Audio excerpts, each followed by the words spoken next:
Bismillahirrahmanirrahim. Bisa. Gak usah pakai mic ya. Gak usah pakai mic. Gak bisa.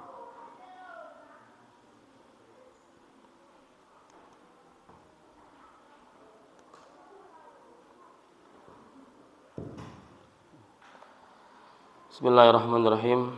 Innal hamdalillah nahmaduhu wa nasta'inuhu wa nastaghfiruh. ونعوذ بالله من شرور أنفسنا ومن سيئات أعمالنا من يهده الله فلا مضل له وما يضلل فلا هادي له أشهد أن لا إله إلا الله وحده لا شريك له وأشهد أن محمدا عبده ورسوله لا نبي بعده أما بعد السلام عليكم ورحمة الله وبركاته. Alhamdulillah ya, subuh kali ini kita bisa bermajelis kembali untuk insyaallah melanjutkan pembahasan di kitab Minhajul Qasidin karangan Imam Ibnu Qudamah. Semoga Allah memberikan keberkahan untuk majelis kita, amin ya rabbal alamin. Dan sebelumnya saya minta maaf ya karena kemarin mungkin waktunya kurang pas ya, terlalu malam. Saya kepikiran sampai rumah itu, insyaallah. Ya Allah, saya gimana mengadakan daras jam 9 sampai jam 11 ya. Tapi tidak apa-apa lah, dalam artian daripada dibuat cangkruannya mending dibuat ngaji tuh, meskipun ngantuk-ngantuk. Karena saya ingat ketika itu, ingat pesan Imam Abu Hanifah kepada muridnya sebelum muridnya itu pulang ke kampung untuk berdakwah. Salah satu pesan atau wasiatnya adalah, kalau engkau membuat majelis, maka buatlah majelis yang dekat, bisa dijangkau oleh masyarakat, dan buatlah majelis di waktu-waktu yang pas gitu. Jadi bukan waktunya orang lagi kerja, bukan waktunya orang lagi istirahat. Dan kemarin ini waktunya orang lagi istirahat kemarin ya. Tapi semoga Allah mengampuni kesalahan kita semuanya, amin ya rabbal alamin. Alhamdulillah ya. Insyaallah kita teruskan. Kemarin kita sudah membahas tentang fadilah keutamaan ilmu beserta hal-hal yang terkait ya. Jadi ada saya bacakan satu fadilah bagi seorang guru, bagi seseorang yang mengajarkan ilmu. Dan ini mungkin bisa kita jadikan sebagai motivasi ya, bagi kita sendiri ataupun bagi para asatid, ustadzah, untuk setiap harinya itu ketika berangkat mengajar itu selalu mempunyai motivasi yang berlipat-lipat.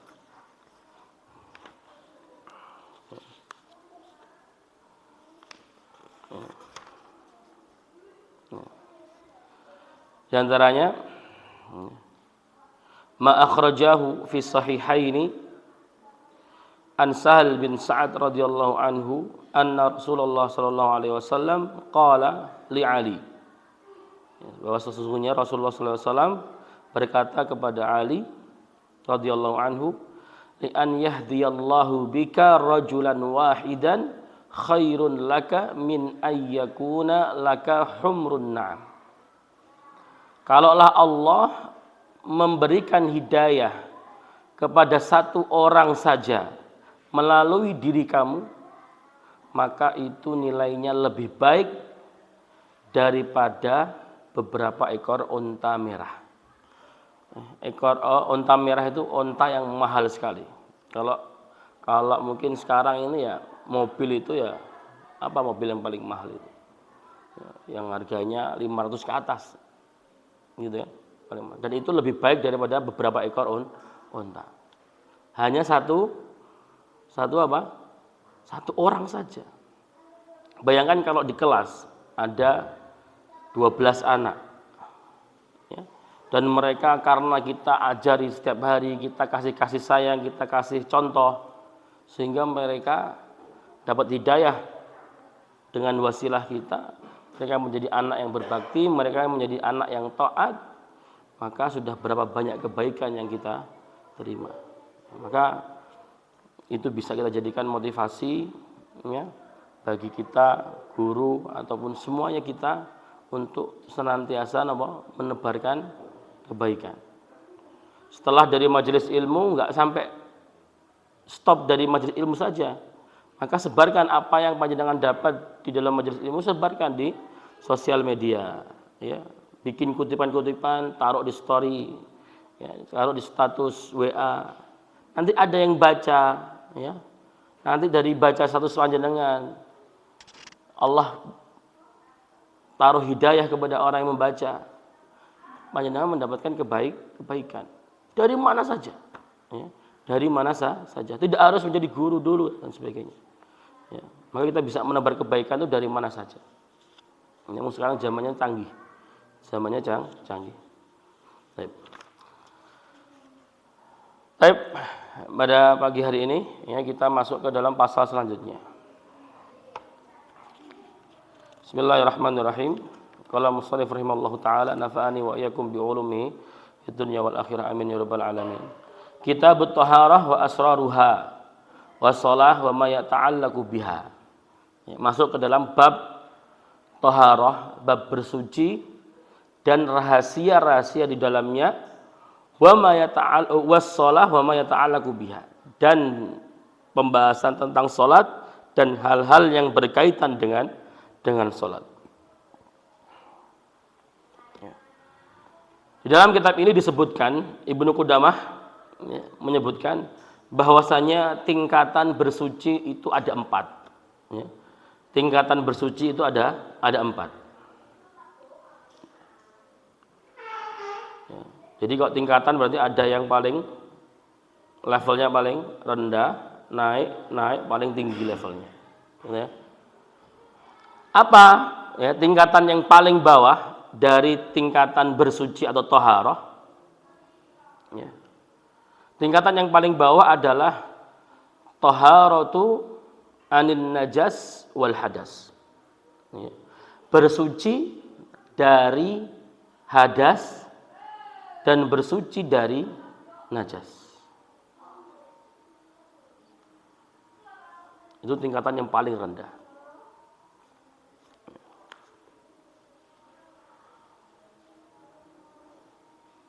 Tingkatan yang lebih di atasnya lagi, ya, tadhiru al-jawarih minadz-dzunubi wal atham. Membersihkan diri atau mensucikan diri dari dosa-dosa yang telah diperbuat. Dari dosa-dosa yang telah diperbuat.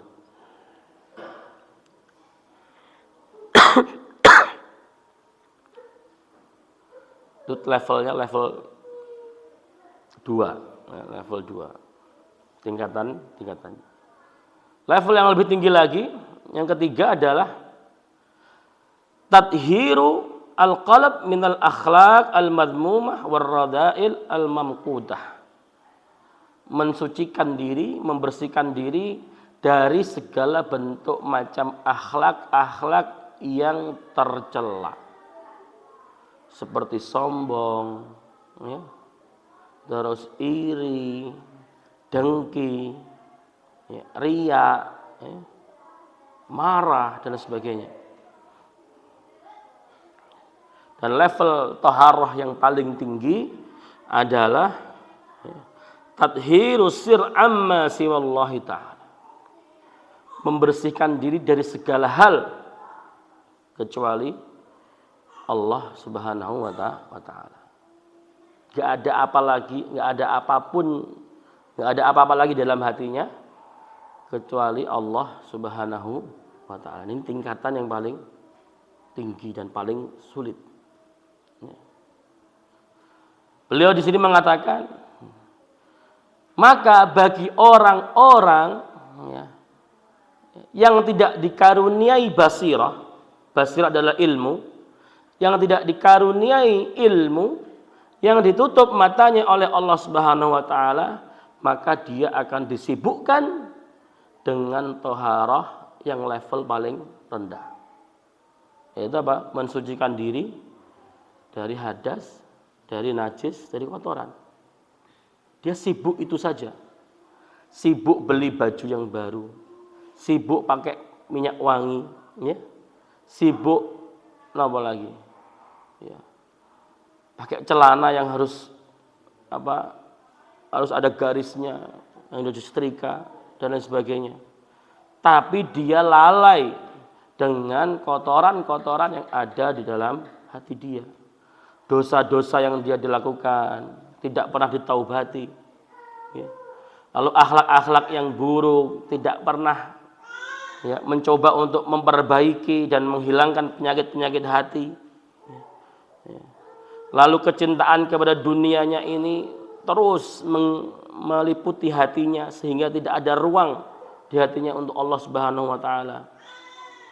Yang ditampilkan hanya yang zahir saja, yang difokuskan sehingga dia lupa. Maka hal semacam ini, kata Ibnu Qudamah, ini merupakan waswasah syaitan. Wa qillatul ilm. Sebabnya kenapa? Karena kurangnya ilmu. Karena kurangnya ilmu. Dan kita lihat fenomena yang ada sekarang. Ya. Gimana kita lihat ya, orang-orang ya, di jalan pakaiannya rapi, ya. Pakaiannya pakai jas. Ya. Mobilnya mewah, tapi di jalan menghardik orang, ya, diserempet sedikit, marah-marah turun, ya, mengeluarkan pistol dan sebagainya. Maka untuk apa tampilan zahir yang bersih, tapi ketika jiwanya itu tidak bersih, maka seseorang itu tidak akan ada nilainya. Gitu. Maka kalau tadhiru ya, mensucikan diri dari najis, hadas, ya, maka sudah kita pelajari itu nanti di pelajaran fikih, ya, mulai dari bab air, mulai dari wudhu, tayamum, ya, terus apalagi izalatun najasah, membersihkan itu sebenarnya kita sudah pelajari itu. Ya, tapi ternyata nggak cukup itu saja, maka kita harus lebih fokus lagi kepada apa yang ada di dalam hati kita. Ya. Ketika kita melakukan kesalahan, apa yang harus kita lakukan? Ya ini bertaubat. Ketika kita menemukan akhlak yang kurang baik pada diri kita, maka kita harus mencoba untuk apa? Mencari penawarnya. Kok saya temperamen, saya suka marah. Cari penawarnya, biar tidak lagi emosian. Kok saya sering hasad, kenapa ketika melihat orang lain senang, saya enggak senang? Maka cari penawarnya, cari obatnya. Maka bersihkan, itu penting sekali. Dan tingkatan yang paling tinggi adalah ya, menghilangkan semua hal kecuali Allah. Hanya menyisakan Allah di dalam hatinya. Ya. Dan ini adalah tingkatan yang luar biasa. Ya. Kita tahu kisahnya Nabi Ibrahim yang hendak menyembelih putranya. Itu Allah memerintahkan Nabi Ibrahim yang menanti putranya selama 80 tahun lebih kehadirannya. Lantas Allah memberikan perintah kepada Nabi Ibrahim untuk menyembelih anaknya.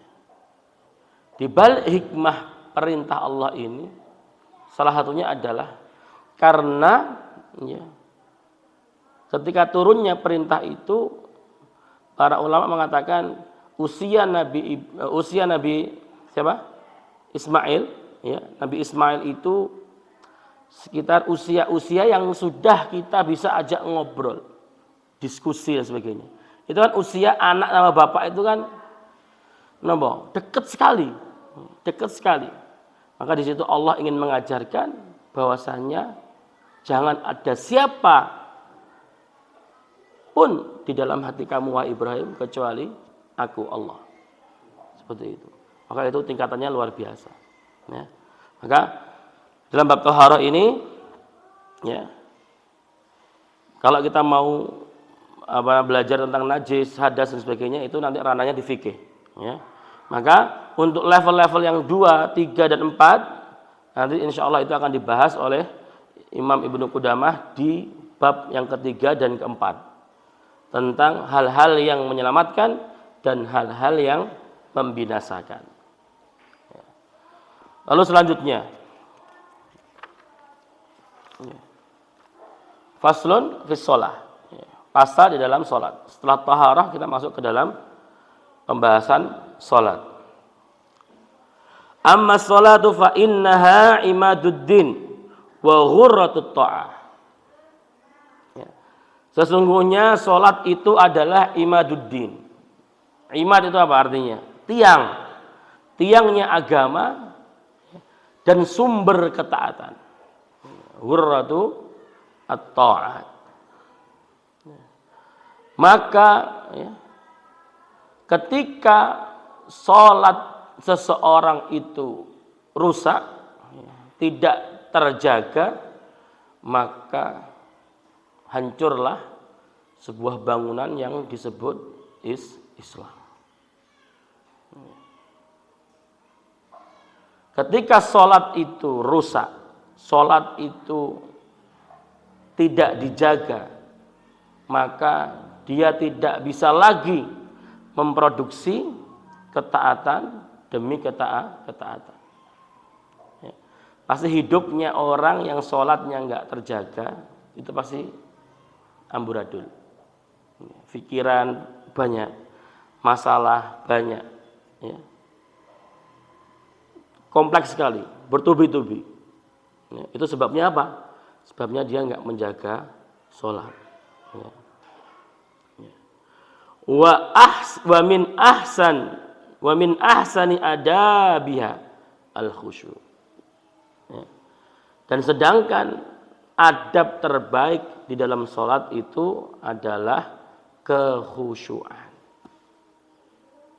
Ya. Ibnu Qudamah menjelaskan bahwasanya ya, sholat itu terdiri dari rukun, ya. Terdiri dari syarat. Ada syarat wajib, ada syarat sah. Ya. Terdiri dari sunnah. Ya. Maka kalau sudah memenuhi syarat sah, syarat wajib, sudah memenuhi rukun-rukunnya, sudah memenuhi sunnah-sunnahnya, ya, maka kita dikatakan telah sholat. Tetapi ya, beliau mengatakan, tetapi ruhnya sholat itu ada 3. Ruhnya sholat itu ada 3. Apa ruhnya sholat? Yang pertama adalah al-ikhlas. Ikhlas. Ikhlas yang bagaimana?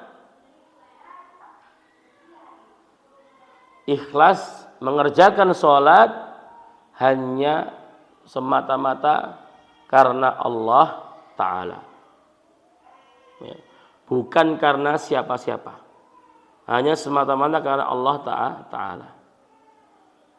Lalu apalagi ruhnya sholat? Ruhnya sholat dikatakan adalah al-khusyu. Khusyu, ya. Itu ruhnya sholat. Lalu yang ketiga apa? Hudurul qalb. Menghadirkan hati kita ketika sholat. Maka itu ruhnya. Kalau rukun, syarat, dan sunnah itu terpenuhi, kita dikatakan sholat. Tetapi apakah sholat kita ada ruhnya atau tidak? Maka itu beda lagi ceritanya. Ada orang punya, orang itu dikatakan manusia itu kawan. Just ketika tangannya 2, punya kepala, punya mata, punya kaki. Ya. Dikatakan manusia kan? Manusia. Tapi bisa nggak dia disuruh dibangunkan? Bangun? Boten. Disuruh duduk, boten, nggak bisa. Diajak ngobrol, nyaut, nggak bisa. Dia hanya sebatang, kayak dia hanya wadah saja. Dia hanya wadah saja. Tidak mendatangkan sebuah manfaat apapun. Tapi kalau orang manusia, dia ada ruhnya, dia bisa gerak. Ya. Disuruh ngaji, Disuruh sholat dia berangkat, jalan. Ya, diminta tolong dia jalan. Dia punya uang, ada orang nggak punya, dia kasih sedekah. Ada manfaatnya. Ya. Ya. Kita ini hanya wadah saja, wadah untuk ruh kita. Ya. Kalau ruhnya sudah nggak ada ya sudah, kita nggak ada manfaatnya sama sekali kan. Ya. Sama juga dengan sholat. Ya. Ketika hanya sekedar kita mendirikan sholat tanpa adanya ruh yang kita hidupkan di dalam sholat, maka sholat kita pun juga tidak akan mencapai tujuannya. Karena kalau kita melihat definisi dari sholat, ya, as-sholatu secara lughah, secara bahasa adalah ad-du'a. Secara istilah, sholat adalah kumpulan gerakan-gerakan dan doa-doa yang dibuka dengan takbir dan ditutup dengan salam. Maka kalau sholat kita tidak ada ruhnya, maka tujuan dari setiap gerakan itu tidak akan tercapai. Kita berdiri itu untuk apa? Untuk istiqomah, qiyam. Itu tidak akan tercapai. Kita rukuk, kita sujud itu untuk tunduk kepada Allah. Hal itu tidak akan tercapai. Kita di doa dalam bacaan Al-Qur'an, bacaan salat itu banyak sekali doa. Sami Allahu liman hamidah. Rabbana lakal hamd. Rabbighfirli warhamni wajburni warfa'ni wahdini wa'afini wa'fu anni. Tapi kalau kita enggak menghadirkan hati, ya, enggak menghadirkan ruh, maka semua doa tadi itu enggak akan tercapai. Tujuannya enggak akan tercapai. Ya. Kenapa? Karena beliau mengatakan bahwasanya ucapan yang tidak selaras dengan isi hati, maka itu bukanlah sebuah pernyataan yang hakiki. Itu adalah sebuah igauan, ngigo. Kalau kita tidur lagi ngigo, misalkan siapa, Pak Yudo ngigo tidur, Pak Saifuddin belikan sate tapi tidur, apakah Pak Saifuddin langsung berangkat beli sate? Enggak, karena tahu ini ngigo ini.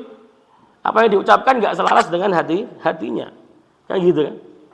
Maka kita sholat pun juga seperti itu. Kita Rabbighfirli warhamni wajburni warfa'ni wahdini wa'afini wa'fu anni, tapi kita enggak memaknai. Ya, sedang pengen cepat-cepat seperti dalam sholat isbar, habis itu lanjut kerja lagi. Maka bagaimana tujuan dari sholat itu akan tercapai, kata Imam Ibnu Qudamah. Ya. Maka menghadirkan ruh itu juga sangat penting sekali. Ya. Kalau kita rukun syarat sunnah wajib, kita sudah mendirikan, kita sudah penuhi, maka dikatakan sholat kita sah. Ya. Tapi lebih dari itu, kita harus menghadirkan ruh agar yang menjadi tujuan dari sholat kita itu bisa tercapai. Mungkin kita kadang, wah, podo-podo sholate, tapi kok kono, napa? Dungane kok kabul terus ya. Kene sholat, podo sholate podo, rakaate podo. Kok gak kabul-kabul? Mungkin itu tadi, kita beda sholatnya mungkin. Yang satunya menghadirkan ruh, yang satu hanya sekedar sholat. Gitu ya? Bangunan rumah, kalau hanya tiang-tiang saja dan tembok, nggak ada isinya, ya, maka maksud dari tujuan rumah itu juga nggak ada. Tapi kalau ada bangunannya, ya, ada kamar mandinya, ada dapurnya, ada tempat tidurnya, maka tujuan maksud dari rumah itu ada di situ, bisa kita rasakan. Sama juga seperti sholat. Jika Allah Subhanahu wa taala berfirman, la yanalallah luhumuha wala dima'uha walakin yanaluhut taqwa minkum. Seperti syariat apa? Syariat berkurban. Allah Subhanahu wa taala berfirman, ya, maka sekali-kali Allah itu tidak akan pernah apa? Tidak akan pernah sampai kepada Allah daging kurban atau darah hewan kurban. Semata-mata yang sampai kepada Allah itu apa? Bentuk ketakwaannya. Bentuk ketakwaannya. Maka yang dijadikan standar adalah apa yang menguasai hati kita, sehingga kita terdorong untuk melakukan atau melaksanakan perintah Allah. Itulah yang dinilai oleh Allah Subhanahu wa taala. Kita sholat, apa yang menguasai hati kita sehingga kita mendatangi atau melaksanakan kewajiban sholat kepada Allah. Maka itulah yang dinilai oleh Allah Subhanahu wa taala. Kalau hanya sekedar menggugurkan kewajiban, ya itu yang didapat. Kalau hanya sekedar menggugurkan kewajiban, ya itu saja yang didapat. Capek nanti sholatnya capek. Seperti itu. Di sini ada kisah-kisah menarik ya, tentang sholat. Di antara keutamaan sholat dari Nabi Shallallahu Alaihi Wasallam, annahu qala, ma min imri'in muslimin tahduru sholatun maktubah fayuhsinu wudu'aha. Ya, barang siapa ya, dari seorang muslim yang menghadiri sholat-sholat yang diwajibkan atas dia, sholat fardu, fayuhsinu wudu'aha, lalu dia memperbagus ya, wudu'nya, wa khusyu'aha, berusaha untuk khusyuk di dalam sholatnya, wa ruku'aha, memperbagus rukuknya, illa kanat kafaratan lima qablaha minadz-dzunub. Ya, maka hal itu akan menjadi penghapus dosa ya, dosa-dosa sebelumnya. Malam ya'ti kabiratan, selama dia tidak mendatangkan atau tidak melakukan dosa-dosa besar. Kafarah. Kalau kita betul-betul mau ya, melaksanakan apa yang diperintahkan oleh Allah Subhanahu wa taala dengan mendatangi dengan sebagus mungkin. Sebagus mungkin. Maka Allah itu senang. Saya masih ingat ketika saya mungkin pernah cerita, saya ulangi. Abi saya ya, itu nggak pernah beli baju. Itu nggak pernah. Mungkin setahun atau 2 tahun sekali.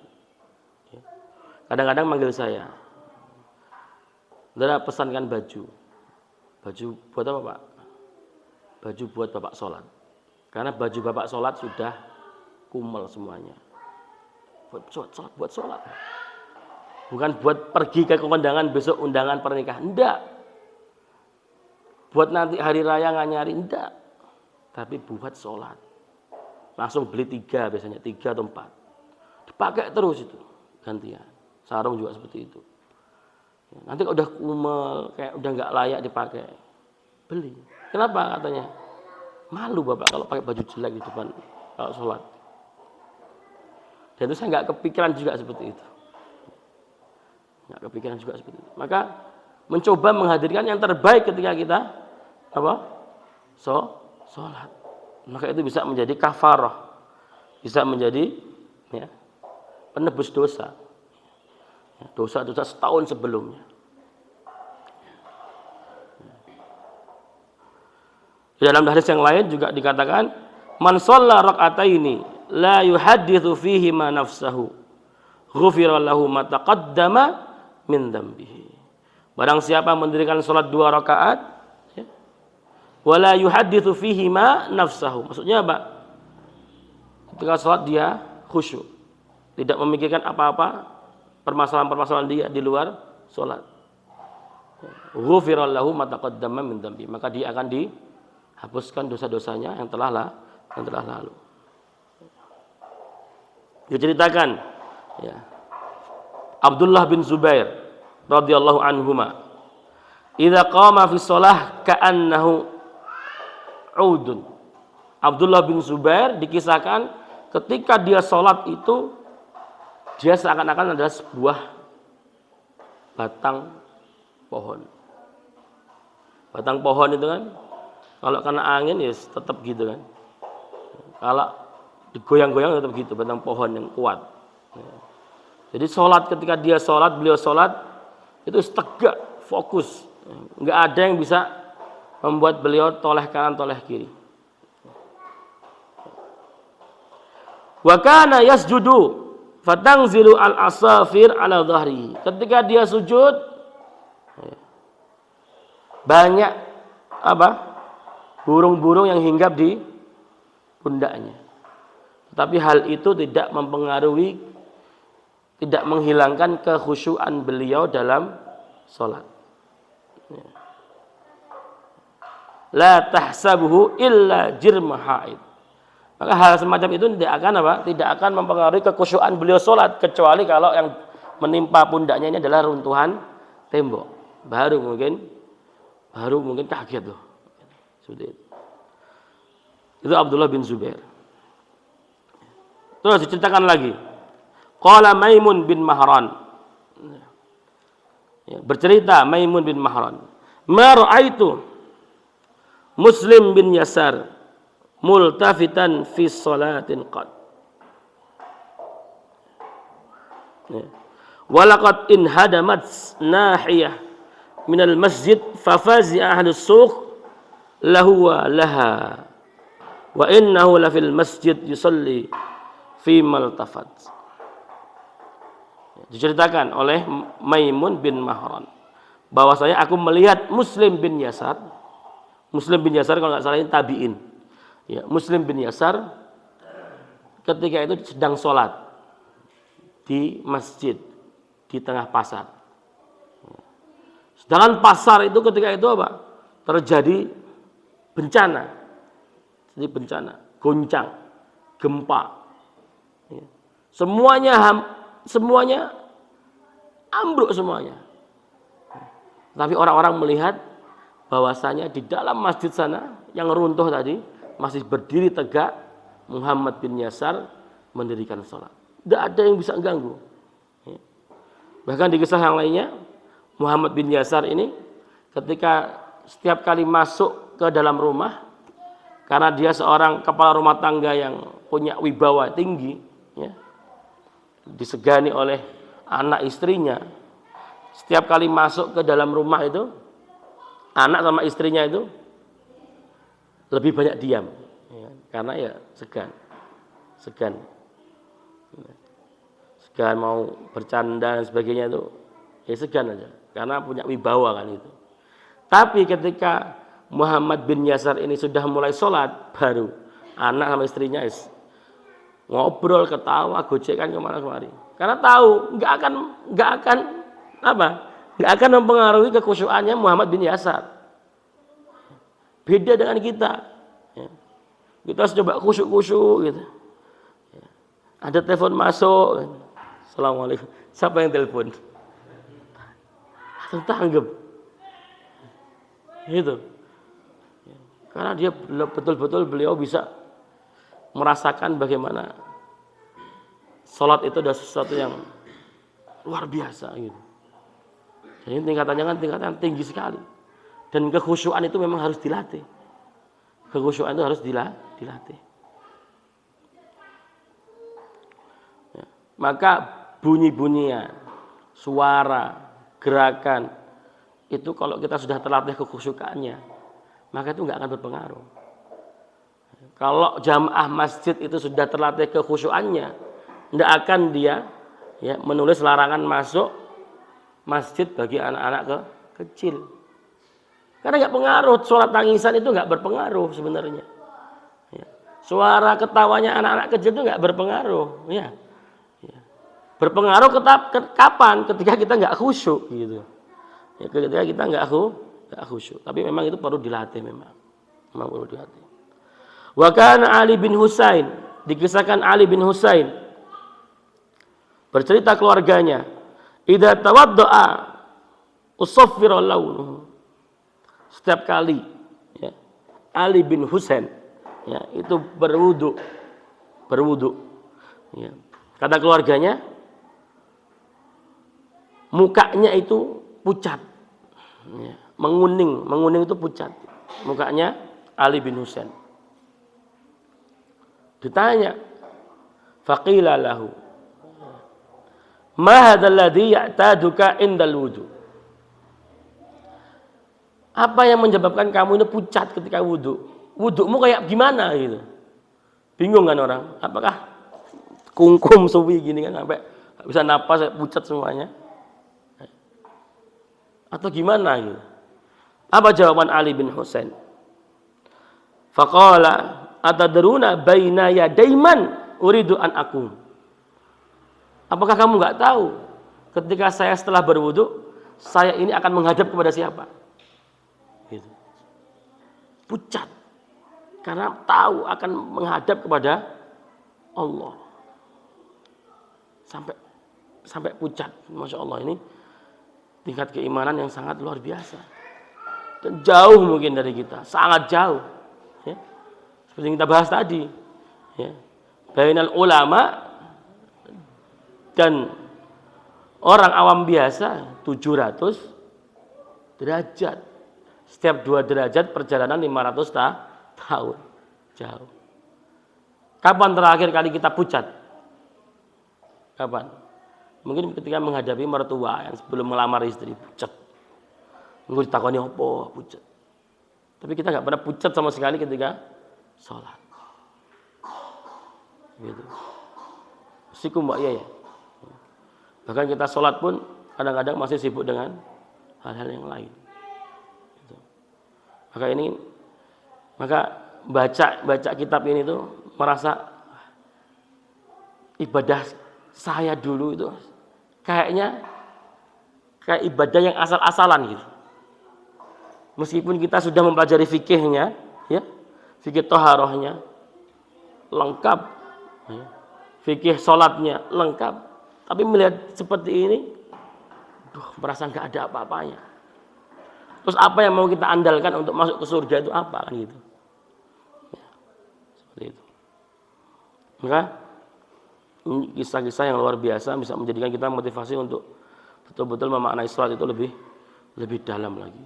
Ya. Baik, saya lanjutkan. Ya. Setelah itu, tadi kita membahas tentang ruhnya sholat. Ya, ruh. Kalau kita sekarang punya ruh, ya, maka kita harus menjaga ruh itu tetap hidup kan. Ya. Bagaimana ruh itu tetap hidup? Ya, kita berusaha ikhtiarnya apa? Ya, tidur yang cukup, menjaga kesehatan, mengkonsumsi makanan-makanan yang sehat, ya, sehingga kita sehat, sehingga Allah panjangkan umur kita. Tapi kalau kita ya, makan tidak sehat, yang banyak zat kimianya, atau ada orang makan minum baygon misalkan, itu kan dia berarti kan mematikan ruhnya sendiri kan gitu kan. Nah, sekarang ini beliau akan membahas tentang bagaimana kita itu menjaga ruh sholat kita itu tetap hidup. Bagaimana kita menjaga ruh sholat kita itu tetap hidup. Yang pertama adalah dengan menghadirkan hati, hudurul qalb. Apa itu hudurul qalb? Mengkosongkan hati dari segala hal-hal yang akan menghilangkan fokus kita ketika sholat. Ya, membersihkan hati dan pikiran dari segala hal-hal yang akan mengusik kita atau mengganggu kita ketika sholat. Hal-hal apa saja yang mengusik kita ketika sholat? Ada 2 disebutkan di sini. Ya. Hal-hal yang mengusik ada 2. Yang pertama adalah hal-hal yang zahir, yang kedua adalah hal-hal yang batin. Ya. Hal-hal yang zahir apa? Misalnya hal-hal yang mengusik mata dan pendengaran kita.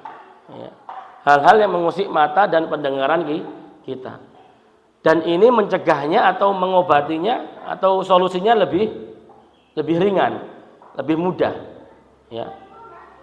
Kalau ada hal yang mengusik pandangan kita, maka kita sholat bagaimana?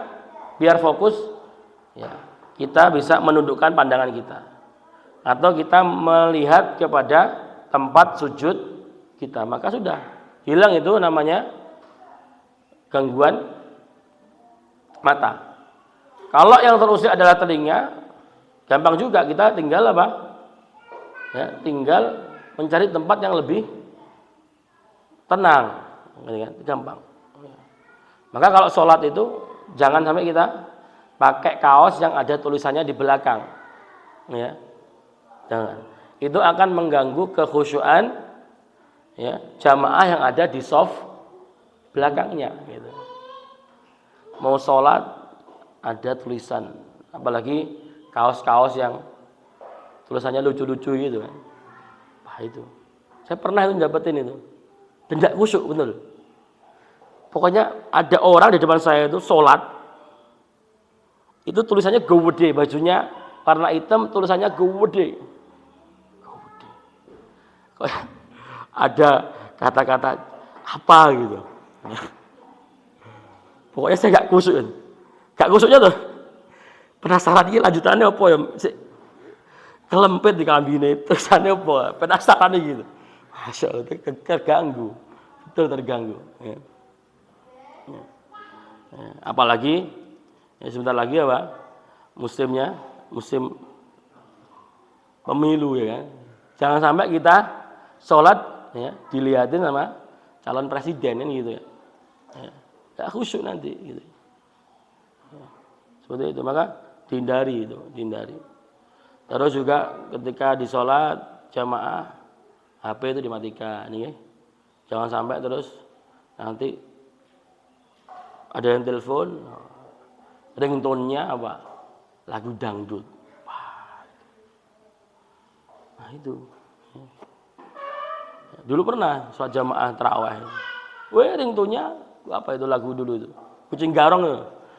Itu. Fokus lah kita sholat. Nggak fokus kita sholat. Ya. Maka itu. Dan itu relatif mudah. Yang zahir itu relatif mudah untuk menyelesaikannya. Adapun yang batin, ya, yang merasuk pada pikiran, itu kan susah sekali.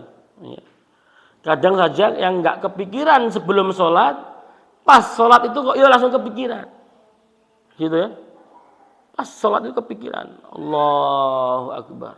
Duh, kompore gue dipateni. Duh, kunciku kontaknya kantil ning motor. Itu gak khusyuk itu pikirannya. Imamnya baca apa gak tahu dia. Kapan amin gak tahu. Ya. Kadang kita udah nyari kunci yang hilang, sudah ketemu sebiarin. Allahu Akbar, oh iya, tak kayak jero tas. Aduh, ini seuring sekali, ya. Mungkin bukan hanya saya saja, ya, mungkin kita semuanya pernah, gitu. Kita semuanya pernah. Ini masalah-masalah yang mengusik, itu masalah-masalah kecil itu. Ya, tapi udah Allahu Akbar, barikin untuk orderan, hak mene, jadi totalnya sak mene, kayak tak tekan iki sisa duitnya sak mene, oh cek duit sangu sak mene, aman insyaallah. Allahu Akbar, gitu. Nanti rukuk nggak tahu mikir apa. Anak sujud nggak tahu mikir apa, banyak pikirannya, orang sibuk, gitu. Seperti itu. Maka ini kan yang hal-hal yang mengusik, yang berkenaan dengan batin, pikiran, ini susah sekali. Maka bagaimana caranya? Ya, maka sebelum sholat itu fokus dulu, harus fokus dulu, tenang dulu, dibuang semuanya, berusaha untuk membuang itu semuanya dulu. Baru kalau sudah, baru sholat. Nah, baru kalau sudah, baru sholat. Nah itu, ya, ternyata seperti itu. Sangat susah. Ya. Itu ya. Lalu yang kedua, ya, cara menjaga ruh sholat tetap hidup. At-tafahum limaknal kalam. Tafahum limaknal kalam. Ya. Memaknai setiap bacaan sholat. Maka di sini kata Imam Syafi'i pentingnya kita itu belajar bahasa Arab. Biar apa? Biar kita itu paling enggak, kalau kita enggak kepikiran yang lain-lain itu paling enggak kita fokus mikirkan ini maknanya apa gitu kan. Insya Allah kan enggak akan lepas dari situ kan. Rabbi ghfirli, ya minta ampun. Warhamni, minta dikasih rahmatnya Allah. Ya, dan sebagainya. Allahu Akbar, Allah Maha Besar. Gitu ya. Tapi kalau Allahu Akbar, Al-Fatihah juga tidak mau kita memaknai. Ya. Nanti maknailah apa-apa yang sering kita baca dalam sholat. Kalau kita jamaah kan enak insya Allah. Ya. Kita selesai baca Al-Fatihah, kita fokus kepada bacaan imam. Insya Allah khusyuk lah itu. Imam baca apa, fokus bacaan imam, siap-siap membentukkan imam kalau salah gitu kan. Atau siap-siap nanti imam mundur, kita maju jadi imam kan gitu. Ya. Tapi kalau kita sholat sendirian, sholat tahajud, sunnah dan sebagainya, maka kita kan harus juga khusyuk juga. Kan nggak cuma di sholat fardu saja kan kita khusyuknya. Maka apa yang sering jadi bacaan kita ya itu kita coba kita maknai. Kita coba maknai. Mulai dari Al-Fatihah. Dimaknai, paling tahu maknanya. Ya, tahu maknanya. Terus surat-surat pendek yang sering kita baca apa? Kulhu, ya. Sama kulhu lagi, 3 kul itu ya. 3 kul. Pokoknya kul banget lah Bapak-bapak ini.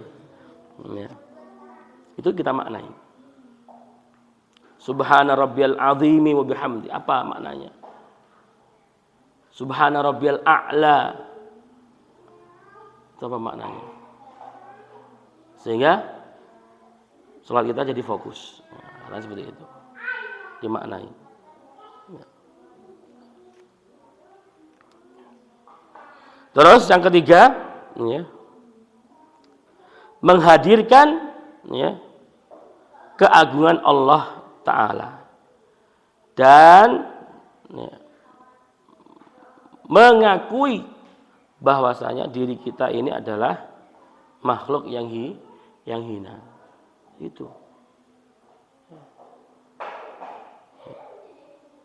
Maka ketika kita mengucapkan Allahu Akbar, ketika takbir, ya, maka harus selaras.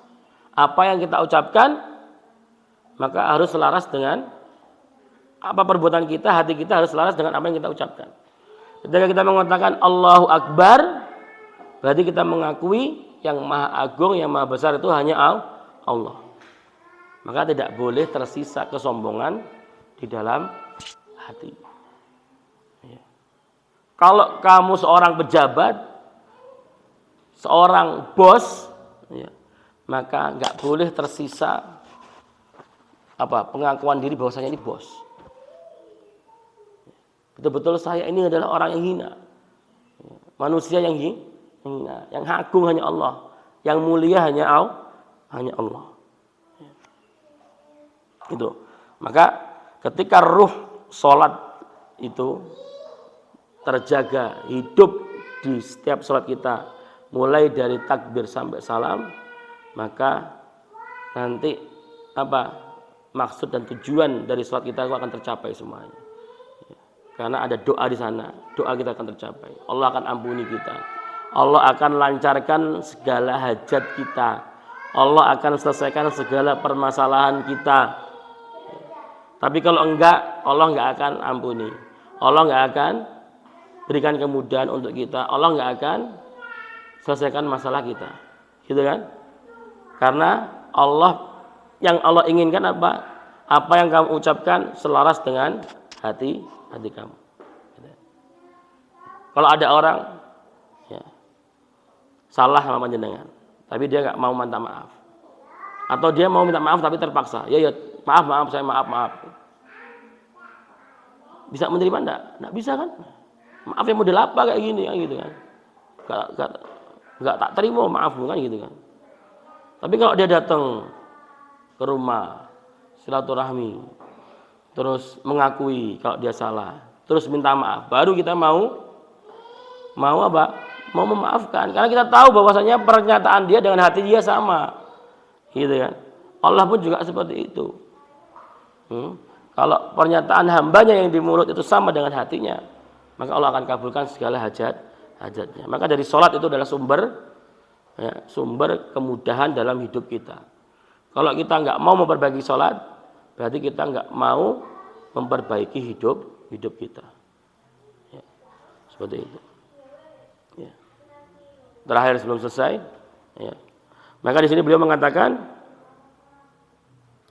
maka seorang yang melakukan sholat, yang bagi ayakuna rajian bi sholatihi ats-tsawab. Orang yang mendirikan sholat, maka dia harus punya pengharapan bahwasanya Allah akan memberikan dia pahala. Ya. Ini yang sering diceramahkan oleh Gus Bah. Ya. Orang kalau ibadah itu harus optimis bahwasanya ibadahnya itu diterima. Dia harus optimis bahwa dia itu nanti akan masuk surga. Gitu ya. Kama yakhafu min taksiri al-iqab. Sebagaimana ketika kita berbuat maksiat itu kita takut iqabnya Allah, hukuman Allah. Maka ketika kita sholat, maka kita harus optimis akan mendapatkan pahala. Penuh harapan untuk mendapatkan pahala. Baik. Di sini beliau menjelaskan, wa yambaghi lil musalli ayahdura qalbahu inda kulli syai'in minas shalah. Ya, maka wajib seseorang itu menghadirkan hatinya, memaknai sholat itu di setiap prosesinya. Ya. Beliau mengatakan, contohnya, faida sami'an nida al muadzin, ketika kamu mendengarkan azan, maka anggaplah ya bahwasanya seruan itu adalah seruan di hari kiamat nanti. Tiupan apa? Sangkakala. Ya.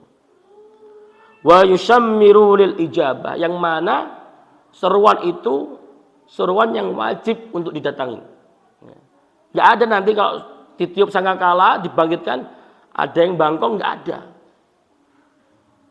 Ya. Pasti bangkit semuanya. Ya. Ya. Wal yanzur madza yujib wa bi ayyi badanin yahdur. Maka ingat saja. Ya. Ketika dia memenuhi panggilan itu, kelak nanti dia dengan posisi menghadirinya dengan posisi yang bagaimana? Kalau misalkan azan, ya, cek ngomabek ning kasur. Bayangkan aja, ya kita menghadiri atau ketika ditiupkan sangkakala kita harus ke padang mahsyar, kita dalam posisi berangkat, gini, apa itu? Ngabrek sambil gini, kayak buaya merayap. Cik untuk nyantai kayak gini ya. Nah, kalau pas jongkok gitu. Diwodok gitu, kayak kodok.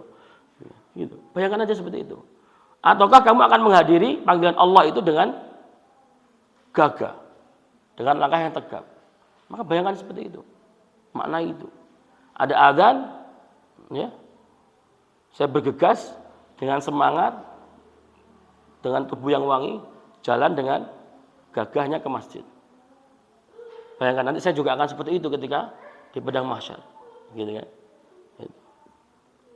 Wa idza satara aurah, ketika kamu menutup aurat, ya, pakai sarung, pakai baju koko, pakai ruko dan sebagainya. Falyalam annal murad min dzalika taghtiyatu fadaihi badanihi anil khalqi. Sesungguhnya menutup aurat itu tujuannya apa? Untuk menutupi aib-aib kita dari makhluk yang lain, ya kan? Untuk menutupi aib-aib kita dari makhluk yang lain.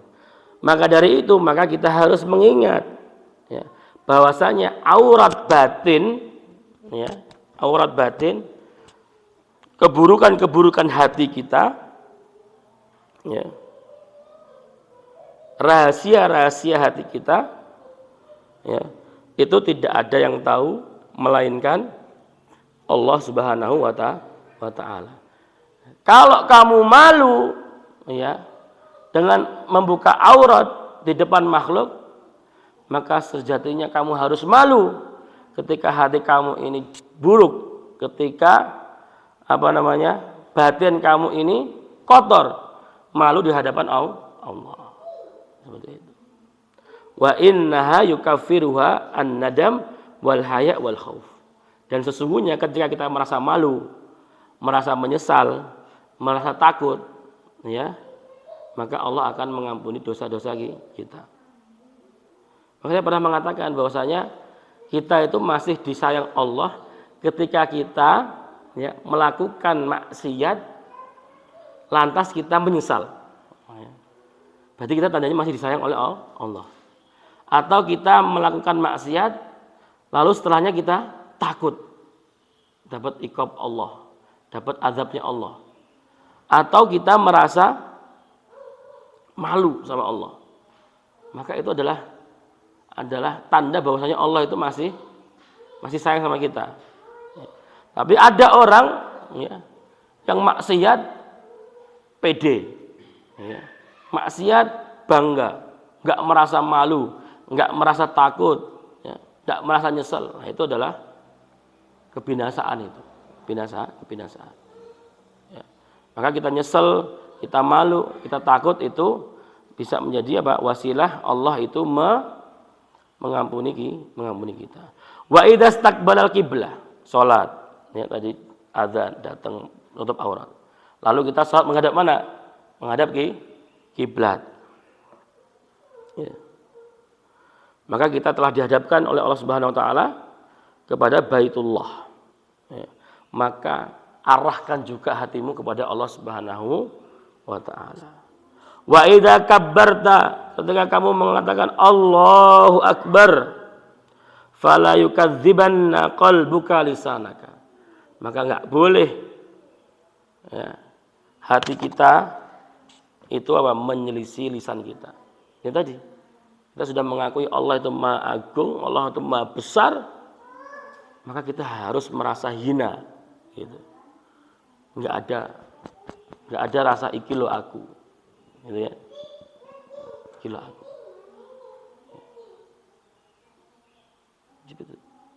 Presiden misalkan, sholat shaf kedua misalkan. Ya. Terus pas bangun sujud, ya, biasanya apa? Kegencet pantatnya, shaf depannya. Pernah sering kan gitu kan? Ini nggak boleh marah. Nggak boleh marah. Terus merasa, aku presiden, sirahku di naik pantat itu. Berarti dia belum benar-benar hatinya itu sesuai dengan lisannya. Gitu kan?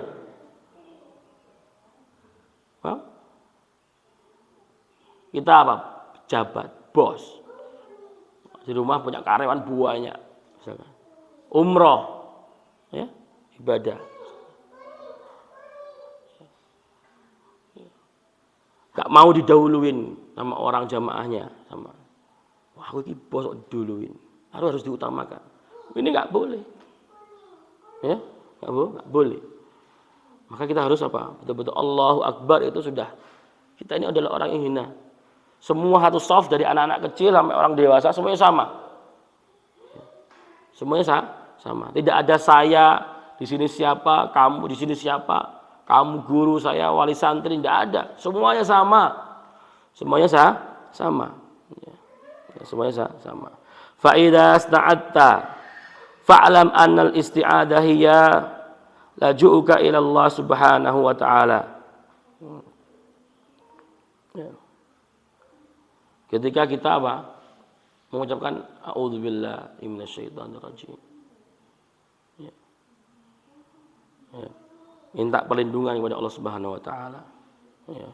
Tapi kalau hati kita enggak sesuai dengan itu, maka ya, kalimat itu adalah kalimat-kalimat yang laghu, yang sia-sia. Ya. Ya. Ketika kita mengucapkan alhamdulillahi rabbil alamin, ya, wastahdur lutfahu inda qaulika ar-rahmanir rahim, maka hadirkan ya semua sifat kasih sayang Allah, kelembutan Allah ketika kita mengucapkan Ar-Rahmanir Rahim. Gitu. Bahwasanya itu Allah itu memberi kasih sayang kepada semuanya hambanya. Gitu kan? Semuanya siapa saja, yang taat enggak taat. Al-Rahim itu khusus untuk siapa? Untuk kaum muslimin. Seperti itu.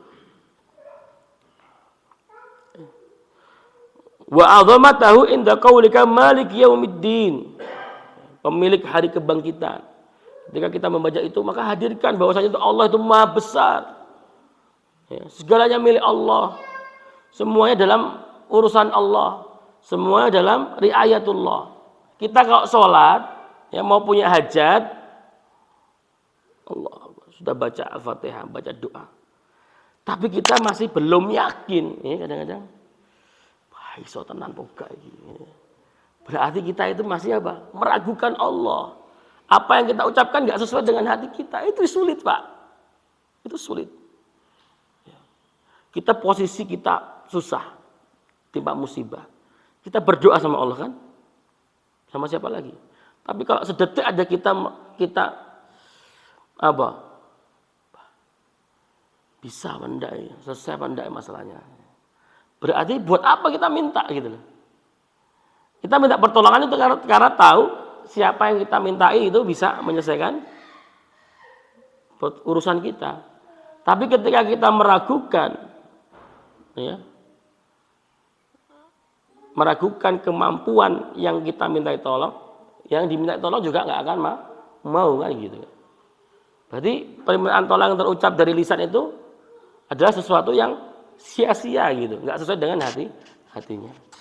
Tapi kalau kita sudah punya hajat, kita minta kepada Allah Subhanahu wa taala, harus menancapkan keyakinan bahwa Allah adalah satu-satunya jalan yang bisa menyelesaikan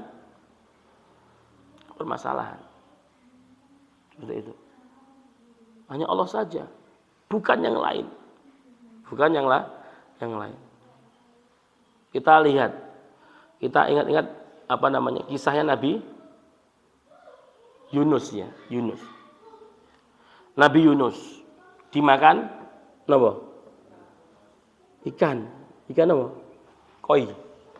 Bukan, ikan paus. Ya. Ikan paus, perutnya ikan paus itu apa? Gelapnya bukan main. Ya, perutnya ikan paus itu gelapnya bukan main. Kalau di USG itu enggak tembus, ya. Kalau perutnya manusia kan di USG tembus ya, ada bayinya gitu ya. Ini enggak tembus, gelap. Dan ikan paus itu hidupnya di dasar laut yang dalam. Dan itu gelap di bawah kegelapan. Gitu ya. Tapi siapa yang bisa diandalkan untuk menyelamatkan? Allah. Tidak ada yang lain. Nggak ada yang lain. Maka saya pernah mengatakan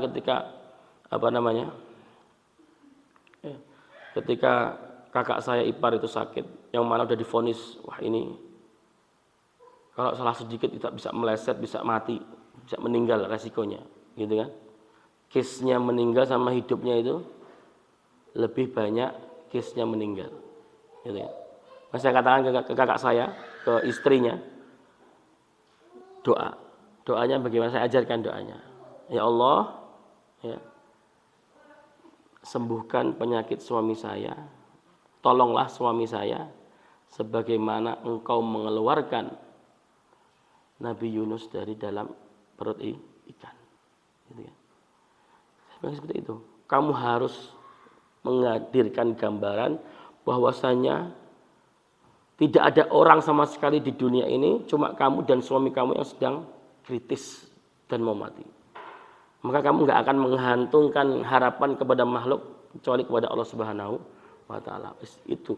Setiap kali kamu doa, bayangkan semua dunia itu gelap kecuali ada kamu, suami kamu, dan Allah.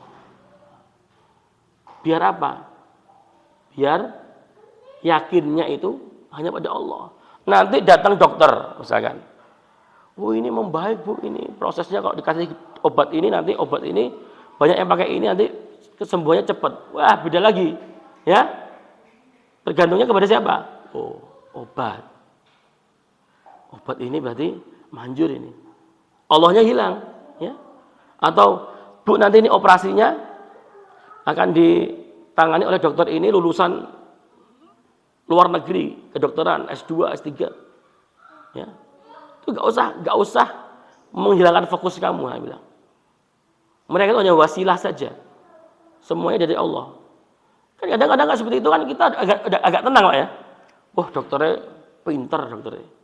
Itu Allahnya itu hilang kadang. Seperti itu. Maka jangan seperti itu, ya. Jangan seperti itu. Maka banyak sekali kalau kita gali doa-doa di dalam sholat. Ya. Kalau di dalam kitab Safinatun Najah itu dijelaskan doa-doanya oleh Imam Nawawi Al-Jawi. Insyaallah kita teruskan di pertemuan yang akan datang. Ya, ada sedikit nanti tentang sholat Jumat, ya, dan juga sholat sunnah seperti itu. Mungkin kita cukupkan ya sampai sini terlebih dahulu. Semoga ilmu yang kita pelajari menjadi ilmu yang bermanfaat, dan setelah kenikmatan bermajelis ini, semoga Allah menambah kenikmatan kita, yaitu kenikmatan mengamalkan apa yang telah kita pelajari. Itu mahal sekali, karena buahnya ilmu itu adalah mengamalkan. Maka sholat yang seperti ini, maka sholat kita mulai sekarang harus semakin berkualitas. Maka kalau sudah seperti ini, bisa kita katakan sholat itu nikmat. Gitu ya, sholat itu nikmat. Monggo.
Baik.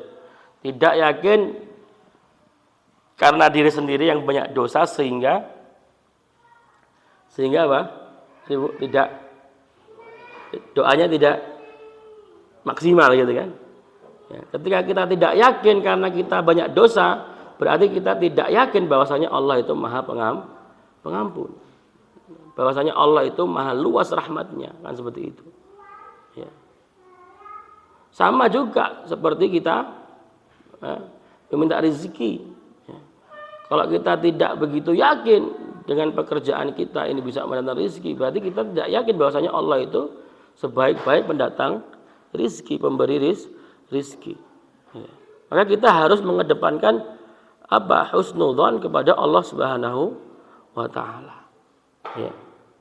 Ya. Kalau kita merasa banyak dosa, ya, maka kita apa? Harus semakin banyak bertaubat kepada Allah Subhanahu wa taala, dan harus yakin bahwasanya Allah itu Maha Pengampun. Ya. Allah itu Maha Pengampun. Ya. Allah itu Tuhan. Ya. Beda dengan manusia. Manusia itu kadang gelo, angel.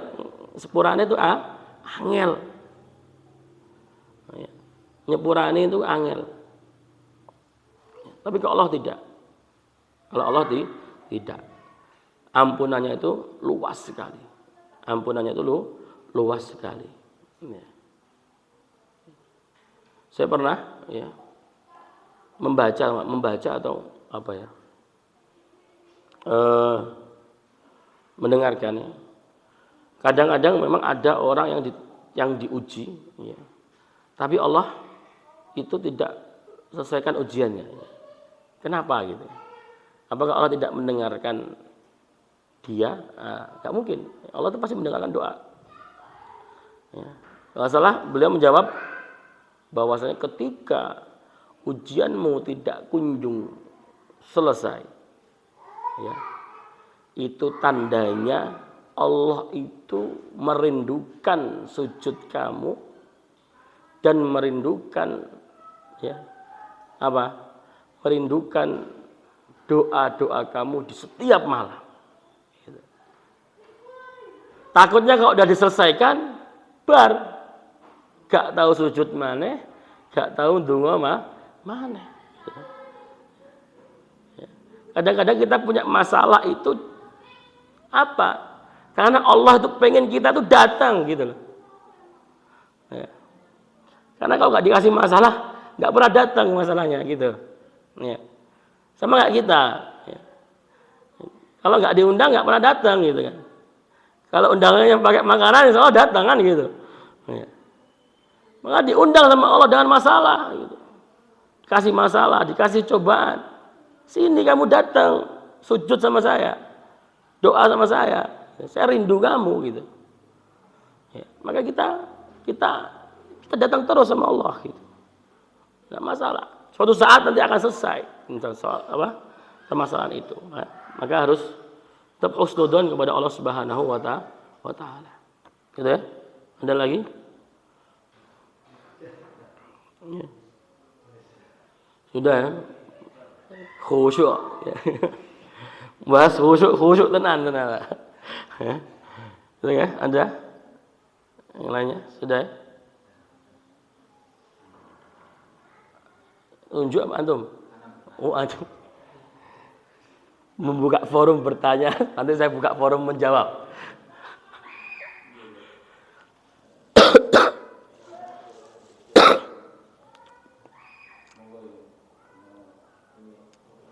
Monggo yang mau ada keperluan ya, boleh meninggalkan tempat, tidak masalah. Tidak sungkan-sungkan sama saya, nggak sesungkan, langsung aja. Nggak pergi.